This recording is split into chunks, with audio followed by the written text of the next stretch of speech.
குக்கு செய்தி நேயர்களுக்கு வணக்கம். இன்று நம்முடன் இணைந்திருப்பது திமுகவின் மூத்த முன்னோடி முனைவர் காமாட்சி நாயுடு அவர்கள். வணக்கம் ஐயா. வணக்கம். தேமுதிகவோட பொதுச் செயலாளர் பிரேமலதா அவர்கள் அதிமுகவோட நாங்க கூட்டணியில இல்ல அப்படின்னு சொல்லியிருக்காங்க. அதே நேரம் ஸ்டாலின் ஐயா பத்தி பெருமையாவும் பேசியிருக்காங்க. வர 2026ஆம் ஆண்டு உங்களோடையும் அவங்களுடைய கட்சி கூட்டணி இருக்கும்னு நம்ப முடியுமா? அதை பத்தி கொஞ்சம் தெளிவா சொல்றீங்களா? அதாவது பிரேமலதா இந்த இப்போ இருக்கக்கூடிய ராஜ்யசபா சீட்ல அவங்க கேட்டாங்க. அப்படிதான் அவங்க ஏற்கனவே அவங்களுக்குள்ள ஒப்பந்தம் ஆச்சு. அந்த ஒப்பந்தத்தின் அடிப்படையில் தான் கடந்த 24 நாடாளுமன்ற தேர்தலில் அவங்களோட கூட்டணிக்கு தேமுதிக போச்சு. விருதுநகர் தொகுதியில கூட சொற்ப ஓட்டில் தான் அவர் மும்முனை போட்டி நடந்தது. அதுல ராதிகா பாரதிய ஜனதா கட்சியின் கூட்டணியில நிற்காம இருந்திருந்தா அதிகமான வாக்குகள் வித்தியாசத்துல அந்த தம்பி ஜெயிச்சிருப்பாரு, சரியா? ஆனாலும் அவ்வளவு வாக்குகளை பெற்ற அந்த கட்சியை இவங்க உசாதீனப்படுத்தி அவங்களுக்கு இந்த இப்போ 2005 வரக்கூடிய இந்த நாடாளுமன்ற உறுப்பினர் கொடுக்க இயலாது, 2026 கொடுக்குறோம் அப்படின்னு சொல்லி ரிட்டர்னாக லெட்டர் கொடுத்துருக்காங்க. அவங்க அதை சொல்லியிருக்காங்க. இந்த மாதிரி இப்போ அக்ரிமெண்ட் போட்டோம், ஆனால் அதை அவங்க மீறி இப்போ 26 தாரேன்னு சொல்லி இப்போ ஒரு ஒப்பந்தம் போட்டிருக்காங்க. அதனால அதை இப்போதைக்கு கூட்டணியை பற்றி நாங்கள் எதுவும் சொல்ல இயலாது. இந்த கூட்டணியை பற்றி சொல்லணும்னா நாங்கள் ஜனவரிக்கு அப்புறம் 26 ஜனவரிக்கு அப்புறம் தான் அது சம்மந்தமாக முடிவு செய்யப்படும்னு சொல்லி ஏற்கனவே ஒரு ப்ரெஸ் மீட்டில் சொல்லியிருக்காங்க. அதுக்கப்புறம் என்னாச்சுன்னா நம்மளுடைய பொதுக்குழு, எங்களுடைய பொதுக்குழு பதவியில் நடைபெற்றது. பொதுக்குழுவில் தீர்மானம் கொண்டுட்டு வந்தோம். விஜயகாந்துடைய டெத்துக்கு, அவருடைய மரணத்துக்கு நாங்கள் ஒரு தீர்மானம் கொண்டுட்டு அந்த தீர்மானத்தை நிறைவேற்றியிருந்தோம். அந்த தீர்மானத்தை அவங்க திரும்ப அவங்க ப்ரெஸ்ஸை மீட் பண்ணும்போது அந்த தீர்மானத்தை வரவேற்பு பண்ணி இந்த மாதிரி திராவிட முன்னேற்ற கழகம் எங்களுடைய கேப்டன், எங்கள் தலைவர் இறந்ததுக்கு அவங்க இரங்கல் தீர்மானம் கொண்டு வந்தாங்க. அதே போல அவர் இறந்த போது அனைத்து அமைச்சர்கள் மக்களும் உடன் இருந்து அவருடைய அரசு மரியாதையோடு அடக்கம் செய்தது இல்லாமல் அதுக்கு தேவையான அத்தனை காரியங்களையும் செய்து கொடுத்தாங்க. இது எங்கள் வாழ்நாளில் மறக்க முடியாத ஒரு சம்பவம் அப்படின்னு சொல்லி அவங்க சொன்னாங்க. ஸோ அதை வச்சுக்கிட்டு இந்த ஊடகங்கள் எல்லாம் என்ன பண்ணுறாங்கன்னா, ஆகையினால கூட்டணிக்கு வருமா அப்படின்னு கேட்குறாங்க. அப்படி கூட்டணிக்கு வரதா இருந்தால் போன 24 தேர்தலையே அவங்க கூட்டணிக்கு வந்திருக்கணும். ஏன்னா 24 தேர்தலில் அப்போதானே அவர் தவறினார். அப்பயே கூட்டணிக்கு வந்திருந்தா கண்டிப்பாக இன்றைக்கு அவங்களுக்கு ஒரு நாடாளுமன்ற உறுப்பினர் டெஃபினட்டாக கொடுத்துருப்பாங்க, ஒரு நாடாளுமன்ற உறுப்பினர் இருந்திருக்க இயலும். அப்படி இருக்கும்போது இப்போ காலம் கடந்து இப்போ வந்தால் கூட எப்படி என்னங்கிறது எனக்கு தெரியல. அதை எங்கள் தலைமை தான் முடிவு செய்யும். ஆனால் அதே வேளையில் எனக்கு தோன்றது என்னன்னா, அந்த அளவுக்கு அவங்க எங்கள் பக்கம் வர்றதுக்கு சான்சஸ் இல்லை, ரொம்ப குறைவு, மிக மிக குறைவு. ஏன்னா அவங்க எப்படியும் ஒரு சீட்டு ஓரளவுக்கு சீட்டு எதிர்பார்ப்பாங்க. அந்த சீட்டுகள் எங்களால் இப்போ கொடுக்க இயலாது. ஏன்னா ஏற்கனவே எங்களுக்கு ஃபுல்லாக இருக்குது. எங்களுடைய கூட்டணி கட்சிகள் எல்லாம் அவ்வளோ ஃபுல்லாக இருக்கும்போது எங்களுக்குள்ளே இருக்க கட்சிகளுக்கே நாங்கள் பங்கீடு பண்ணுறதுக்கே சிரமமாக இருக்க ஒரு காலகட்டத்தில் அது தேமுதிக எங்களோட இணைஞ்சாங்கன்னா அவங்களுக்கு சீட்டு கொடுக்கறதும் கொஞ்சம் கஷ்டமாக இருக்கும். அதனால எது எப்படி இருந்தாலும் அவங்க முழுமையாக அவங்க பொதுச் செயலாளர் இந்த அம்மா அறிவிக்கலை, நாங்கள் திமுகவோட கூட்டணிக்கு போகிறோம் அப்படின்னு சொல்லலை. ஆனால் இவர் செல்வ பெருந்தொகை அவர் இன்வைட் பண்ணியிருக்காரு. அவர் என்ன சொல்லியிருக்காருன்னா, நீங்கள் இங்கே இருக்க வேண்டியது இங்கே தான் இருக்கணும், நீங்கள் திமுக கூட்டணிக்கு வாங்க அப்படின்னு சொல்லி அவர் வரவேற்பு பண்ணியிருக்காரு.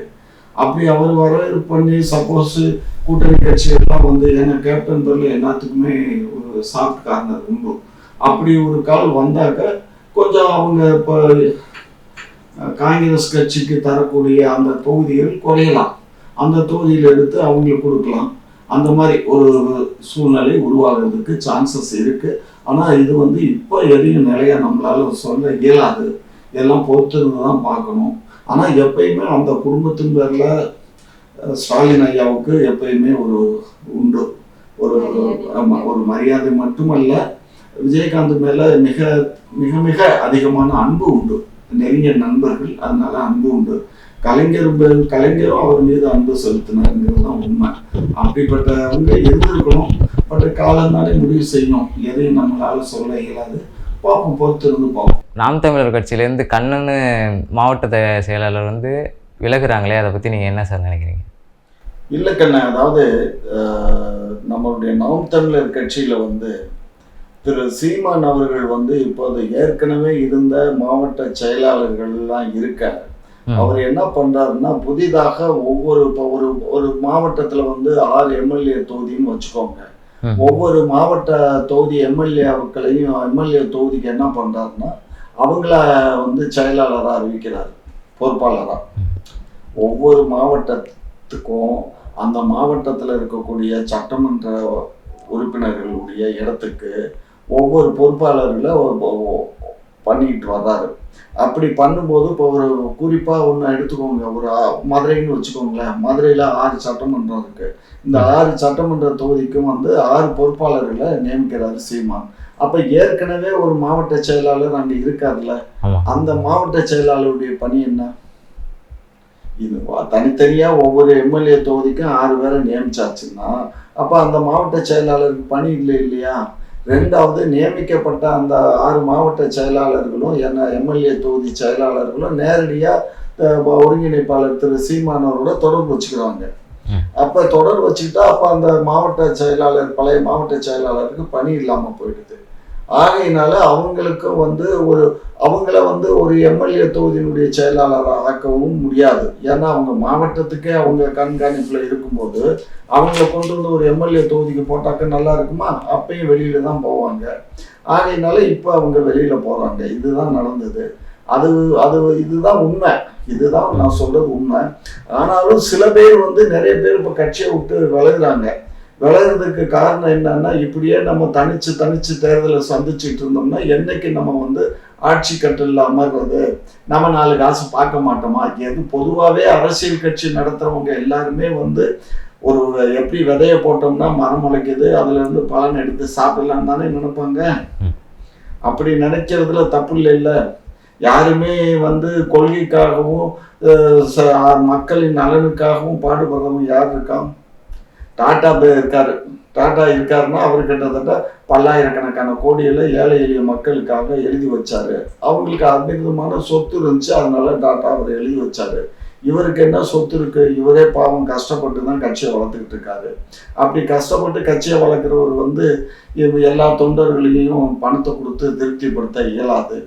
ஆகவே அவங்க என்ன பண்றாங்க, நமக்கு வந்து இவர் தனிச்சு தான் நிற்போங்கிறாரு. ஏதாவது கூட்டணிக்கு போனாலாவது ஏதோ 10-20 சீட்டை வாங்கி நின்று கெளிச்சு வந்தோம்னா நமக்கு அதை வச்சுக்கிட்டு நம்ம மக்கள்கிட்ட ஏதாவது கொஞ்சம் ஏதோ ஒரு சின்ன கான்ட்ராக்ட் ஒர்க்கு அதை எடுத்தாவது நம்ம 4 காசு சம்பாதிக்கலாம் அப்படின்னு நினைக்கிறது தப்பு இல்லை, இயற்கை தானே அது.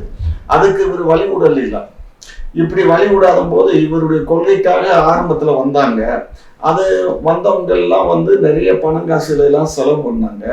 அவங்களையும் இப்போ வந்து காரணம் அந்த எம்எல்ஏ தொகுதிக்கு ஒரு அமைப்பாளர்னு போட்டதுனால இவங்களுக்கு மரியாதை இல்லாதனால இவங்க அந்த கட்சியை விட்டு போறாங்க.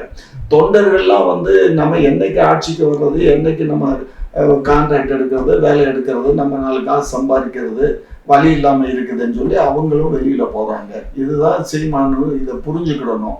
அவர் இதை புரியாமலே வந்து 100 பேர் போனா 1000 பேர் வர்றான், 100 பேர் போனா 2000 பேர் வர்றான்னு தான் பேசிட்டு இருக்காரு. இதெல்லாம் இல்லாம கூட இவர் பக்கத்திலே இருந்த ஜெகதீஷ் பாண்டியன் போயிட்டாரு. அதுக்கப்புறம் இவருக்கு 2ஆம் கட்டம் 3ஆம் கட்டத்துல இருந்த காளியம்மாளும் போயிட்டாங்க. இப்படி மதுரையில ஒருத்தர் இப்ப இருந்தாரு, ரொம்ப அந்த தம்பியெல்லாம் ரொம்ப அதிகமா வேலை பார்த்தாரு. இப்ப அவங்க எல்லாம் போய் இப்ப அவங்க எல்லாம் எங்க வந்துட்டாங்கன்னா, பண்ருட்டி தொகுதி எம்எல்ஏ இருக்காரு இல்லையா, அவருடைய கட்சியில வந்து வாழ்வுரிமை கட்சின்னு பேரு. அந்த வாழ்வுரிமை கட்சியில ஜாயின் பண்ணியிருக்காங்க. அது வாழ்வுரிமை கட்சி அது ஒன்றும் பெருசா ஒன்றும் இல்லை. அவர் பாட்டாளி மக்கள் கட்சியினுடைய அதுல இருந்து வந்துதான் அவர் எம்எல்ஏவா இருந்தாரு. அதுக்கப்புறம் இப்போ இந்த கூட்டணியில நம்ம திராவிட முன்னேற்ற கழக கூட்டணியில இருந்து இப்போ வந்து அவர் ஒரு எம்எல்ஏவா இருக்காரு. அந்த ஒரு எம்எல்ஏ தான் உங்க கட்சியில, அந்த கட்சியில போய் இணைகிறாங்க. இது என்னன்னா, மக்கள் வந்து என்ன நினைக்கிறாங்கிறத வந்து திரு சீமான் அவர்கள் வந்து இன்னும் புரிஞ்சுக்கலையா, அல்லது தெரிஞ்சும் இதுதான் நம்ம வழி, நம்ம மக்களுக்காகத்தான் நமக்காகத்தான் மக்கள் அப்படின்னு நினைக்கிறாரா, என்னங்கிறது புரியல. ஆகனால தான் இங்க இருக்கக்கூடிய தொண்டர்களும் இவருக்கு பக்கத்துல இருந்த நிர்வாகிகளும் வெளியே போயிட்டு இருக்காங்க. சரியா? ஆகையினால இது இந்த 2026 தேர்தலில் இவர் யாரோடையாவது கூட்டணி வச்சாருன்னா ரொம்ப நல்லா இருக்கும்.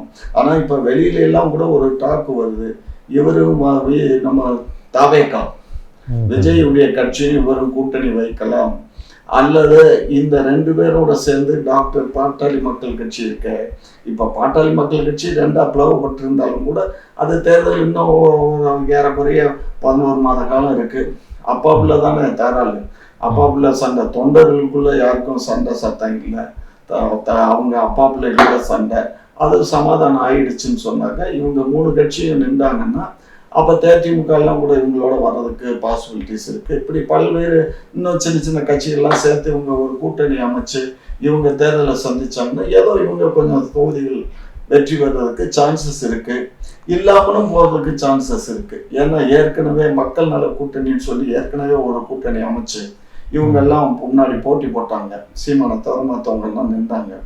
அப்ப எல்லாம் சீமானு அந்த இதுக்கு வரல, தாவேகாவும் கட்சி ஆரம்பிக்கல.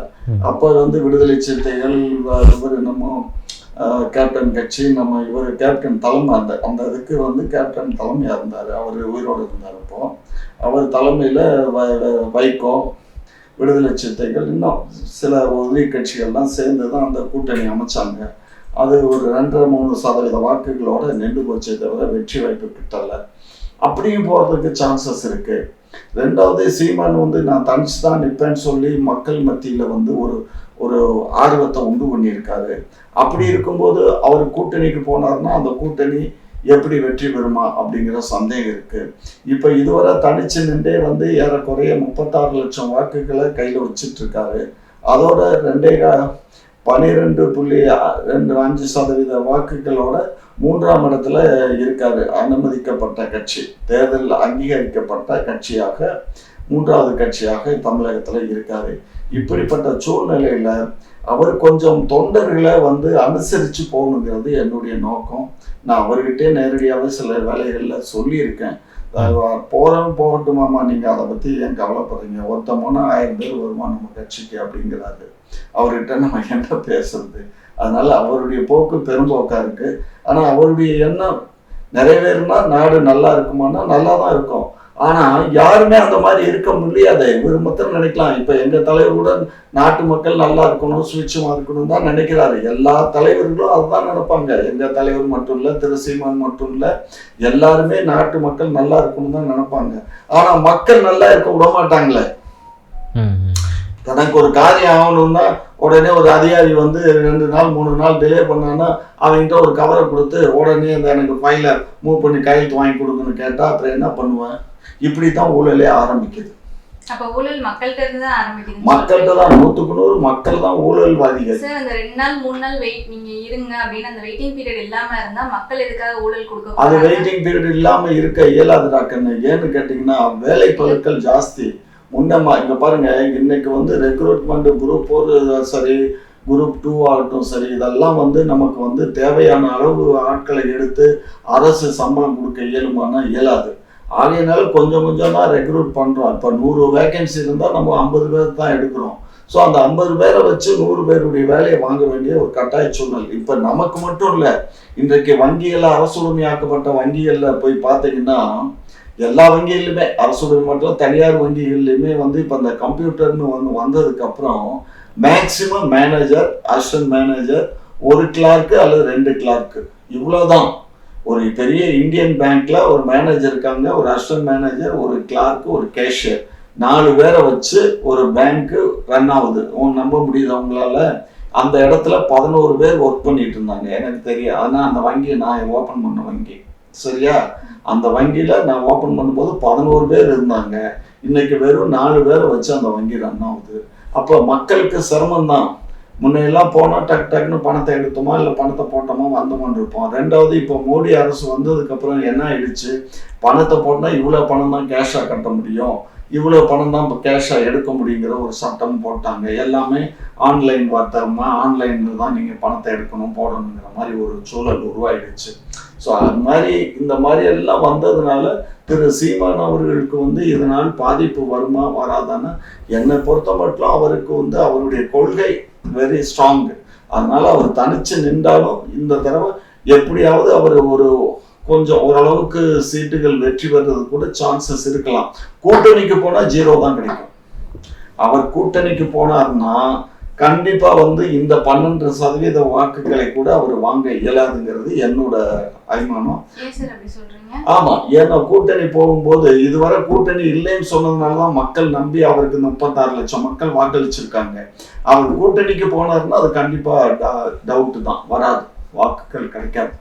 அதிமுக இருக்கிறவங்க மாணவர்களோட வளர்ச்சியையும் அவங்களோட நலனையும் கொஞ்சம் கூட கணக்கிலே எடுத்துக்கல. நிரந்தர ஆசிரியர்கள் இல்லை, அவங்களோட எதிர்காலமே கேள்விக்குறியாகும்.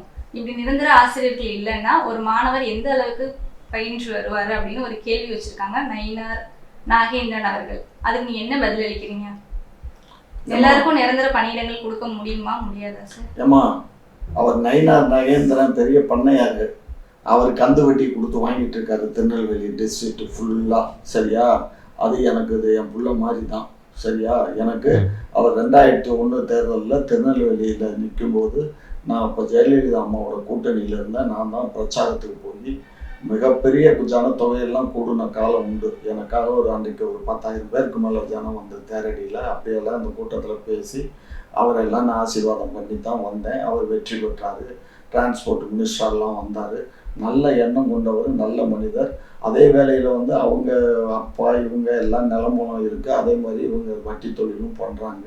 வசதி வாய்ப்புக்கு அவருக்கு குறைவில்லை.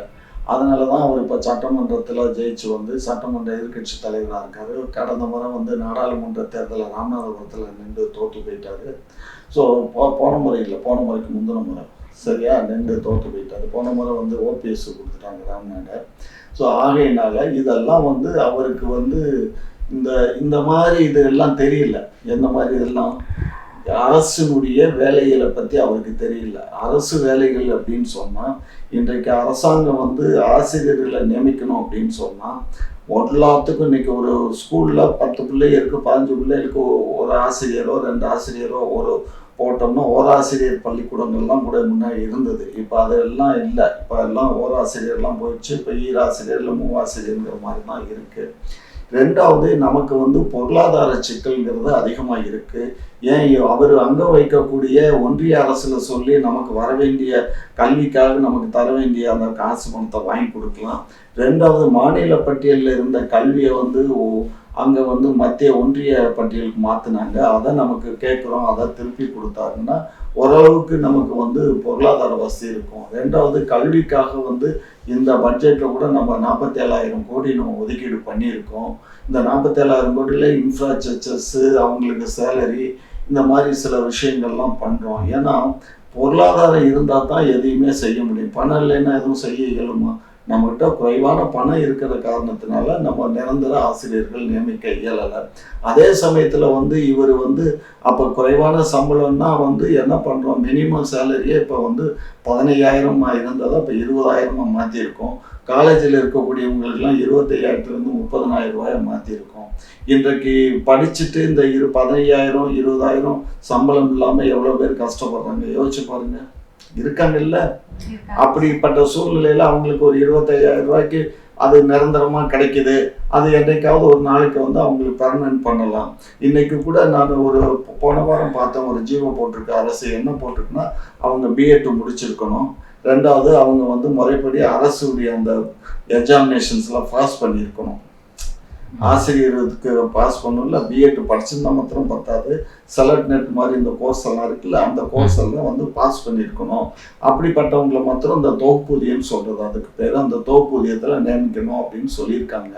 அப்போ ஃபியூச்சரில் அவங்கள எல்லாம் பெர்மனன்ட் பண்ணுறதுக்கு சான்சஸ் இருக்கு. சரிங்களா? அதனால வருஷமெல்லாம் அவங்கள வந்து டெம்பரரியாக வச்சுக்க மாட்டோம். நமக்கு வந்து கொஞ்சம் பொருளாதாரம், ஏன்னா மாணவர்கள்ட்ட இருந்து இப்போ நம்ம பணம் வாங்குறது இல்லை. இப்போ மாணவர்கள்ட்ட வந்து பார்த்தீங்கன்னா கவர்மெண்ட்டு எய்டட் காலேஜ்லேயே வந்து நான் செக்ரட்டரியாக இருந்த காலத்துல எல்லாம் நாங்கள் வெறும் 2,900 ரூபா தான் வாங்குவோம். வெறும் 1,900 ரூபா தான் ஒரு ஆண்டுக்கே அவங்கள்ட்ட நாங்கள் வாங்குகிற ஃபீஸு. சரியா? அப்படி இருக்கும்போது நாங்கள் அந்த இப்போ கவர்மெண்ட் ஸ்கூலில் அதுவும் கம்மி. அதுவும் வந்து பட்டியலின மக்களுக்கு வந்து ஃபீஸே இல்லை போல இருக்கு. ஏதோ 61 75 ஒரு ஸ்மால் அமௌண்ட் தான் வச்சிருக்காங்க. அதுக்கப்புறம் வந்து மற்றவங்களுக்கு கூட அந்த 1800 இல்லை 900 இந்த மாதிரி தான் கவர்மெண்ட் காலேஜஸ்ல எல்லாம் ஃபீஸ் வாங்குறாங்க. ஸோ இந்த ஃபீஸ் வாங்குறது வந்து ஏதோ ஒரு பேருக்கு தான் அந்த அட்மிஷன் ஃபீஸே தவிர அதை வச்சு வந்து அந்த காலேஜை ரன் பண்ண முடியாது. இன்னைக்கு தனியார் கல்லூரிகள்லாம் எடுத்துக்கிட்டிங்கன்னா அவங்க இப்போ எங்கள் கல்லூரியிலே நான் செக்ரட்டரியாக இருக்கும்போது என்ன பண்ணேன்னா எய்டட் கிளாஸஸ் தனியாக இருக்கும். அதை யூனிவர்சிட்டியோட அட்டாச் பண்ணி எய்டடுக்கு கவர்மெண்ட் வாத்தியார்களுக்கு சம்பளம் கொடுப்பாங்க. நான் என்ன பண்ணேன்னா செல்ஃப் ஃபைனான்ஸ்னு ஒன்று பெர்மிஷன் வாங்கி செல்ஃப் ஃபைனான்ஸ் காலேஜ் ஒன்று ஓப்பன் பண்ணேன். அந்த செல்ஃப் ஃபைனான்ஸ் காலேஜில் நம்ம ஸ்டூடெண்ட்ஸை அப்பாயின்மெண்ட் பண்ணோம். அப்போ 4-5 கோர்ஸ் வாங்கினோம். அதில் அந்த கோர்ஸ் வாங்கி அதெல்லாம் கொஞ்சம் BSc computer science, BCom applications, BCom computer, இந்த மாதிரி ஐடி, இந்த மாதிரி இதெல்லாம் வாங்கும்போது நல்ல வரவேற்பு இருந்தது ஸ்டூடெண்ட்ஸுக்கு. ஏன்னா அங்கே அட்மிஷன் செல்ஃப் ஃபைனான்ஸில் கிடைக்காதவங்க ஆட்டோமேட்டிக்காக இங்கே வருவாங்க. அப்போ இது வரும்போது நான் அந்த நேரத்தில் வந்து வெறும் 6000 rupees தான் செமஸ்டருக்கு சார்ஜ் பண்ணேன். ஆனால் ஆசிரியர்களுக்கு நாங்கள் கையிலேருந்து சம்பளம் கொடுத்தோம். இந்த தொகுப்பூதியம் கொடுக்குற மாதிரி அன்றைக்கு நாங்கள் ஆசிரியர்களுக்கு நாங்கள் கையிலேருந்து தான் சம்பளம் கொடுத்தோம். சரியா? ஆகையினால இது வந்து தவறானா தவறுதான். ஆனா கவர்மெண்டால இயலாத போது என்ன செய்ய முடியும்? அதாவது ஒரு பழமொழி சொல்லுவான் இல்லையா, இல்லாத ஊருக்கு இழுப்பப்பூ சர்க்கரைன்னு சொல்லுவோம். அது மாதிரி அதோ அவங்களுக்கு நம்ம அதாவது அள்ளி கொடுக்க முடியலனாலும் அட்லீஸ்ட் கிள்ளியாவது கொடுப்போங்கிறது தான் எங்களுடைய முறை. இப்போ அதை நாங்கள் கிள்ளி கொடுக்குறோம். 30,000 ரூபாய் இப்போ தொகுப்பூதியத்தில் அவங்களுக்கு சம்பளம் கொடுக்க போகிறாங்க. அதை வச்சுக்கிட்டு அவங்க நல்லா ரன் பண்ணுவாங்க, ஒன்றும் ப்ராப்ளம் இல்லை. சார், கொரோனா திரும்பி வரதை பற்றி நீங்கள் என்னங்க சார் நினைக்கிறீங்க? நேற்று கூட சென்னையில் வந்து 25 வயசு இளைஞர் ஒருத்தர் அதனால் உயிரிழந்துட்டார். ஆனால் இப்போ கொரோனாவுக்கு வந்து அரசாங்கம் வந்து கடந்த முறை கொரோனா வரும்போது பெரிய பாதிப்பு வந்து அந்த பாதிப்பின் போது தான் திராவிட முன்னேற்ற கழகமே ஆட்சி பொறுப்புக்கு 2001 வந்தாங்க. உங்களுக்கு அப்பெல்லாம் தெரியும், கேள்விப்பட்டிருப்பீங்க. பார்த்தீங்கன்னா அவங்க ஆம்புலன்ஸில் வச்சே ட்ரீட்மெண்ட் கொடுத்துருந்தாங்க. ஆம்புலன்ஸ் கிடைக்காம நிறைய பேர் வந்து வீட்லேயே இருந்து ஆஸ்பத்திரியில் இடம் இல்லாமல், தனியார் ஆஸ்பத்திரிலையும் இடம் இல்லை, அரசு ஆஸ்பத்திரிலையும் இடம் இல்லாமல் தான் ரோட்டில் நிப்பாட்டி வண்டியிலேயே உட்காந்து வச்சு ட்ரீட்மெண்ட் எல்லாம் கொடுத்த காலம் பார்த்தோம். அதெல்லாம் அப்புறம் கட்டுப்பாட்டுக்கு கொண்டு வந்தது அரசாங்கம். ஒன்றிய அரசும் மாநில அரசும் மிக சிரமப்பட்டு சில மருந்துகளை எல்லாம் நம்ம தமிழ்நாடு அரசும் ஒன்றிய அரசு இணைந்து ஒரு மருந்தெல்லாம் கண்டுபிடிச்சு அந்த மருந்தை கொடுத்து இப்போ எனக்கெல்லாம் பார்த்தீங்கன்னா ஏற்கனவே நானும் கொரோனாவால் பாதிக்கப்பட்டு கவர்மெண்ட் ஆஸ்பத்திரியில் தான் அட்மிட் ஆனேன். ஓமந்தூரில் இருந்தேன். 15 நாள் கழித்து சரியாகி வீட்டுக்கு வந்ததுக்கப்புறம் ஒரு 15 நாள் தனிமை அறையில் இருந்து அதுக்கப்புறம் சரியானதுக்கப்புறம் ஒரு ஊசி போட்டாங்க. அதுக்கப்புறம் ஒரு 6 மாதம் கழிச்சு ஒரு ஊசி, அப்புறம் ஒரு 3 மாதம் கழிச்சுன்னு ஒரு 3 ஊசி போட்டாங்க. நான் அந்த ஊசி போட்டுக்கிட்டேன். இந்த மாதிரி ஊசி போடாதவங்க நிறைய பேர் இருக்காங்க. சரியா? அவங்களுக்கு தான் இந்த கொரோனா இப்போ பாதிப்பு வருது. இந்த ஊசி போட்டுக்கிட்டவங்களுக்கு இந்த கொரோனா பாதிப்பு வராது. ஊசி போட்டுக்கணும். அது தடுப்பு மருந்து மாதிரி தான். சிறு குழந்தைகள் பிறந்த உடனே தடுப்பூசின்னு போடுவாங்க பார்த்தீங்களா குழந்தைகளுக்கு. அது மாதிரி இது கொரோனா தடுப்பூசி. அது நம்ம பிளட்லேயே ரத்தத்திலே இருந்துகிட்டே இருக்கும். அது அந்த மாதிரி கொரோனாவை நமக்கு வரக்கூடாது.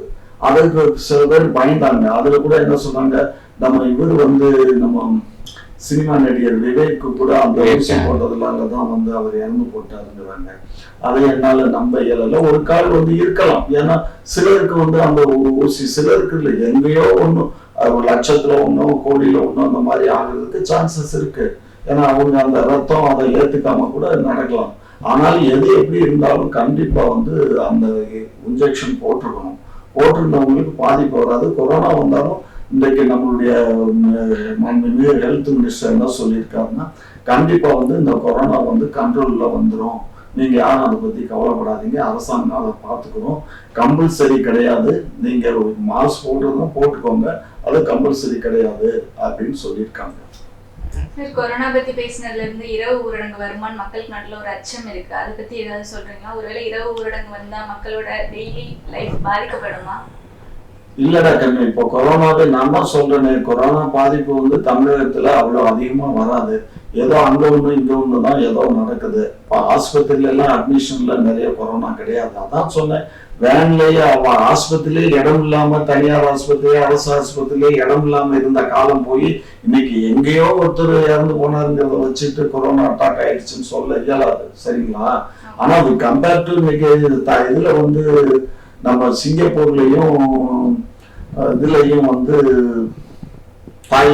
தாய்லாந்து சிங்கப்பூர்ல வந்து அதிகமா கொரோனா பாதிக்கப்பட்டிருக்காங்க. இப்ப அவங்க வெளியில இருந்து வர்றவங்களையும் அலோவ் பண்றது இல்லை, அங்க இருந்து வர்றவங்களையும் அலோவ் பண்றது இல்லை. இப்ப தாய்லாந்துல இருந்து வர்றவங்க சிங்கப்பூர்ல இருந்து வர்றவங்களை கூட தமிழ்நாட்டுல கூட நம்ம ரொம்ப ரெஸ்ட்ரிக்ட் பண்ணி அவங்களுக்கு ஏதாவது இருக்கான்னு செக் பண்ணி தான் இன்னைக்கு உள்ளே அலோவ் பண்றாங்க. அதனால கவலைப்படாதீங்க, ஊரடங்குலாம் வராது. ஊரடங்கு வரக்கூடிய அளவுக்கு இங்க கொரோனா பாதிப்பு வராது. நம்ம அரசாங்கமும் ஒன்றிய அரசும் நல்ல முறையில் அதில் செயல்படுவாங்க, இணைந்து செயல்படுவாங்க. நல்லா இருக்கும்.